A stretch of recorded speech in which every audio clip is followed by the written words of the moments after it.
All right, so I'm going to say something a little backwards here. Every judgment that you have is opportunity for liberation. So all negatives can lead to positives, and all positives can lead to negatives, and that's just basic polarity. And what I'm getting at is when you judge another person, if you automatically turn it around as a judgment towards yourself, that is the opportunity. So if you're driving down the street and you see a homeless person screaming at themselves and you have a judgment, look to what that judgment is. What are you judging them about? Are you judging them because you think that maybe they're on drugs, they're mentally ill, they want to be in that situation or that circumstance? And I'm using homeless people as a wide spectrum, because we judge people for their skin color, right? We know we shouldn't, and we feel shitty about it, but we still do it, right? It's like when somebody cuts you off in traffic, you don't look at who they are, you look at who they are not. You look at them and the exact opposite things that they represent compared to you. So it can be racial, it can be misogynistic, it could be overly feminist. You know, you look for the differences, right? Well, they're not like me and I'm better because I would never cut anybody off in traffic. They're not like me because they're living on the streets and they're screaming at themselves. And so if you take whatever judgment you have and you switch it around and you look at yourself, what are you saying? The only possible way to be homeless is if you're on drugs or mentally ill? Well, that's not true. And we know it's not true. People fall through the cracks all the time. Just come out to sunny California. You'll see it everywhere.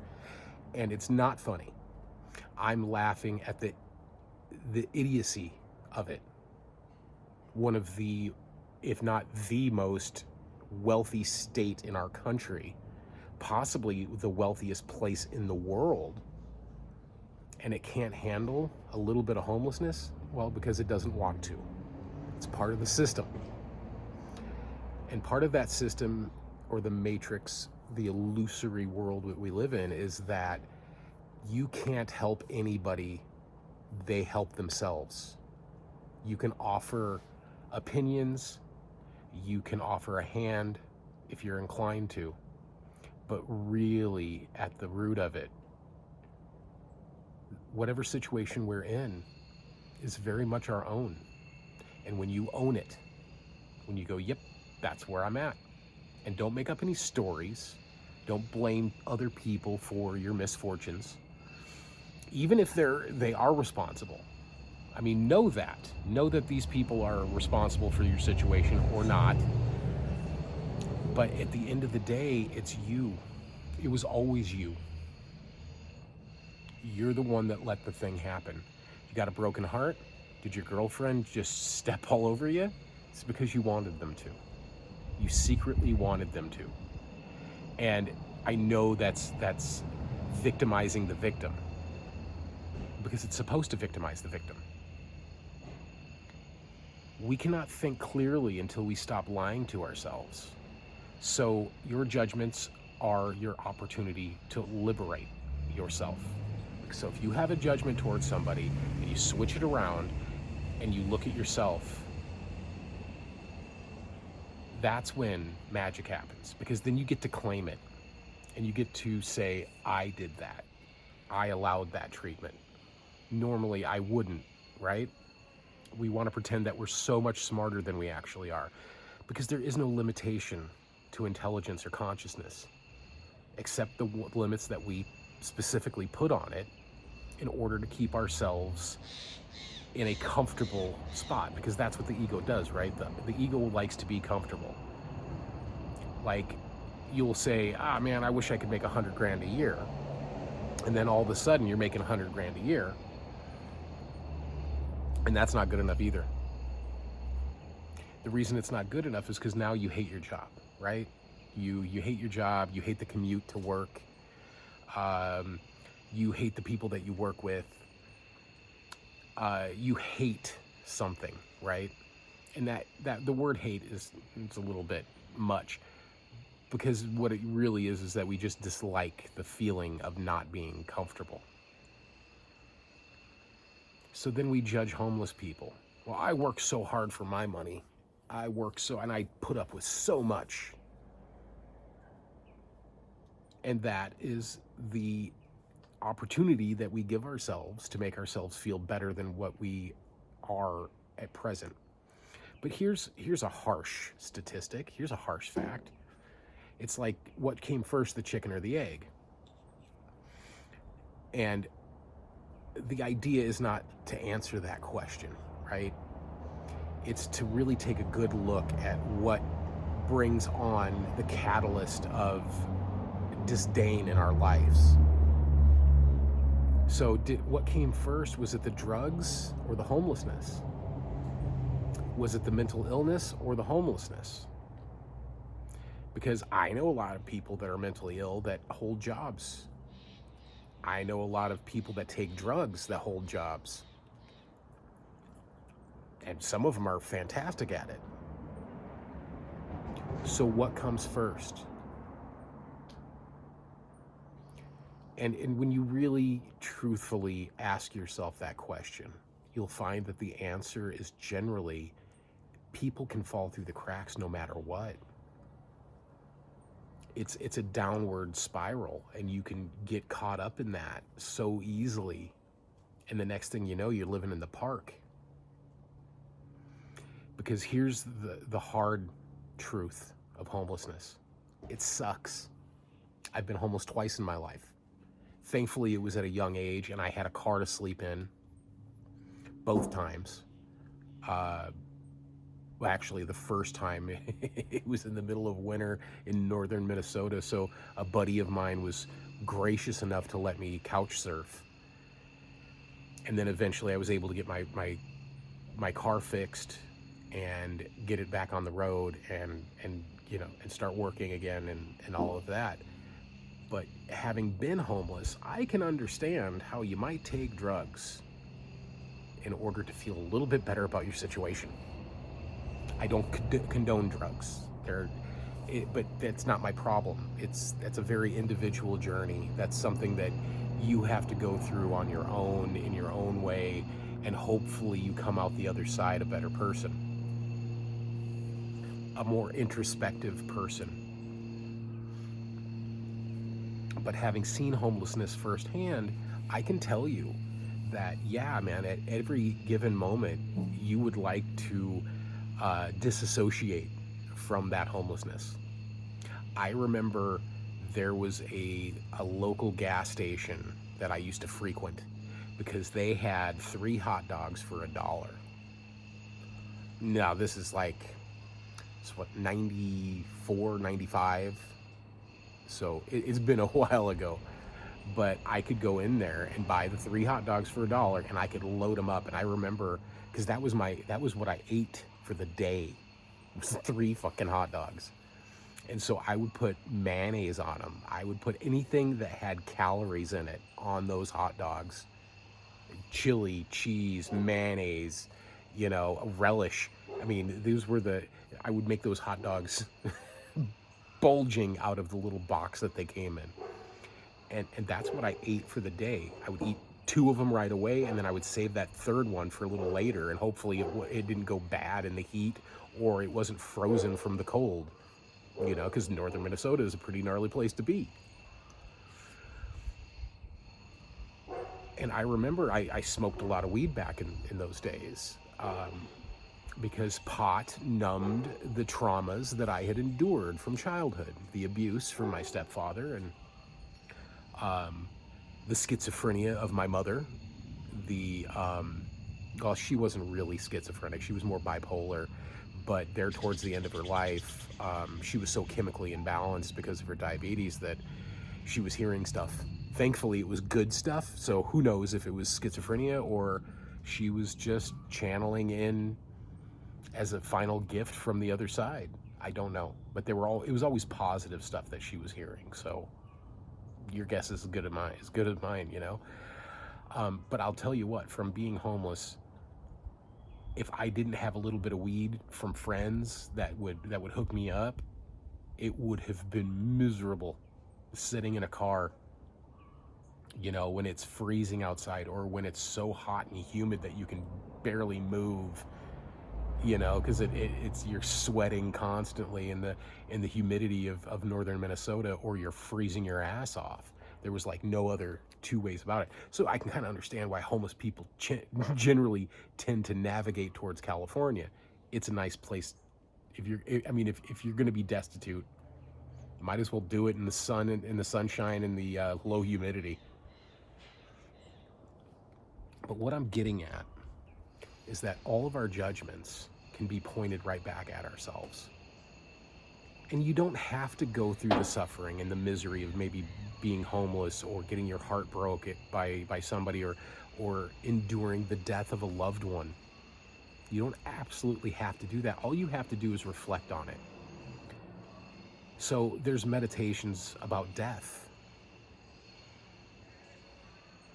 where you meditate on this ideal and this prospect of dying. And in that, you can start unraveling it over time. What am I at the moment of death? What remains? Well, because this body's isn't going to be here.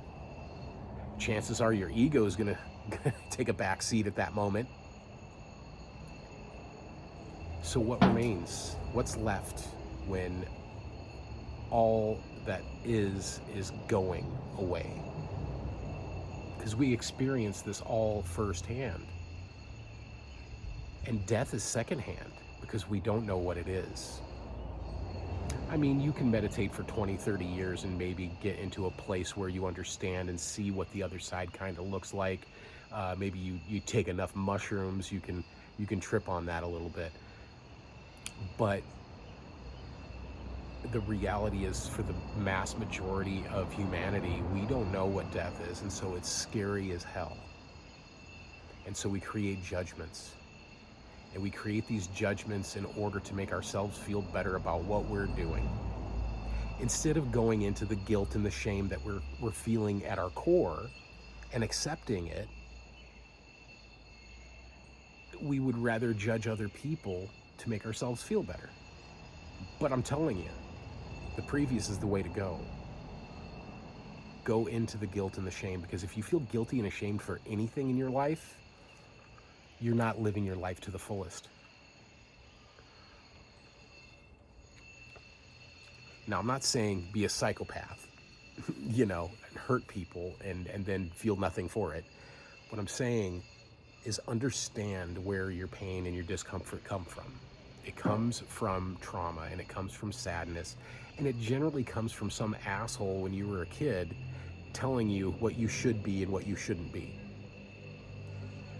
Beyond basic, you know, reading, writing, and arithmetic, the things that we teach our kids, it's just hyperbole and propaganda, social norms,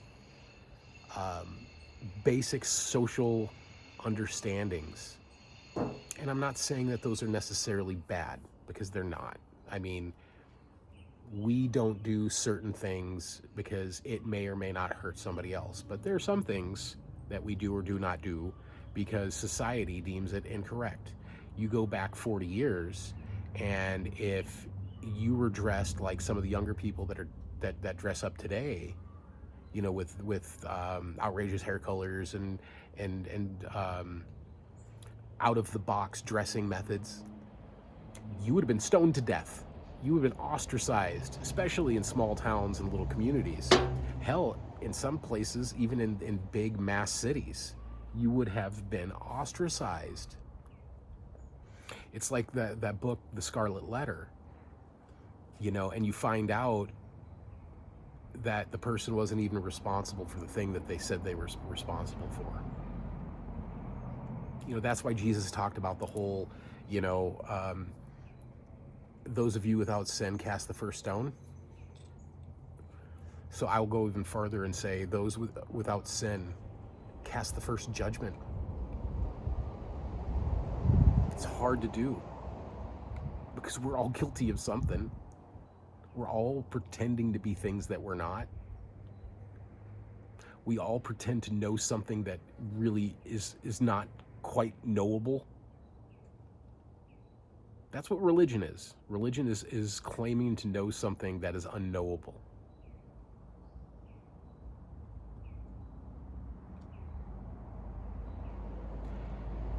We're all looking for answers.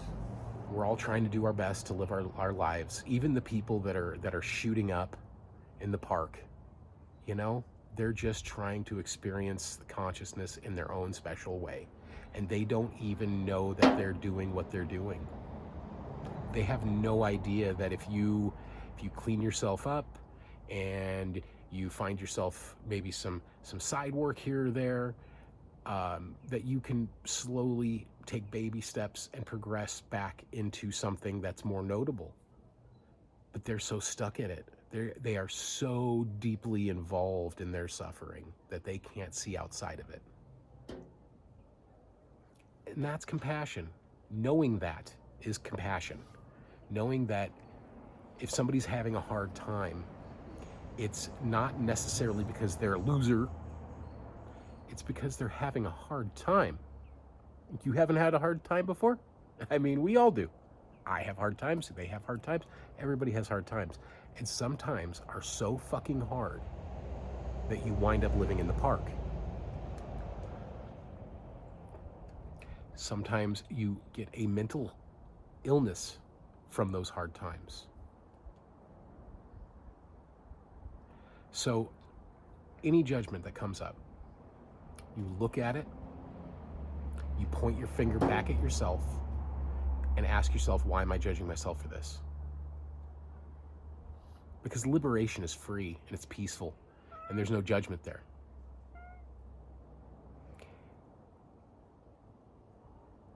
And when there is no judgment, it's one of the greatest feelings you can possibly have. Because you realize we're just children. We're all little kids on the inside, screaming, looking for our way. Looking for a little bit of love and acceptance on the outside. Because we don't know that the love and acceptance that we're looking for is actually internal. The kingdom of heaven is within. It is. Everything, the way you look at things, the way you judge things, how you discern different things in life will very much impact what you see in the world. If you're always looking for a red car, you're gonna find it. So if you're always being shitty towards yourself and judging yourself and others, that's all you're ever gonna find. So I would implore you to start looking at your judgments. Claim them. Acknowledge them and claim them. We don't like to think lowly of ourselves, but in order to think highly of ourselves, we have to go into the low places. We have to go into the dark places that we don't really want to confront. It wasn't your fault what your parents said.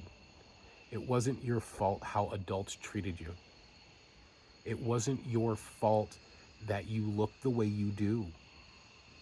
It isn't your fault that you were bullied, or you were tossed aside, or you didn't feel the kind of love that you thought you deserved. That's not your fault either. But go into it.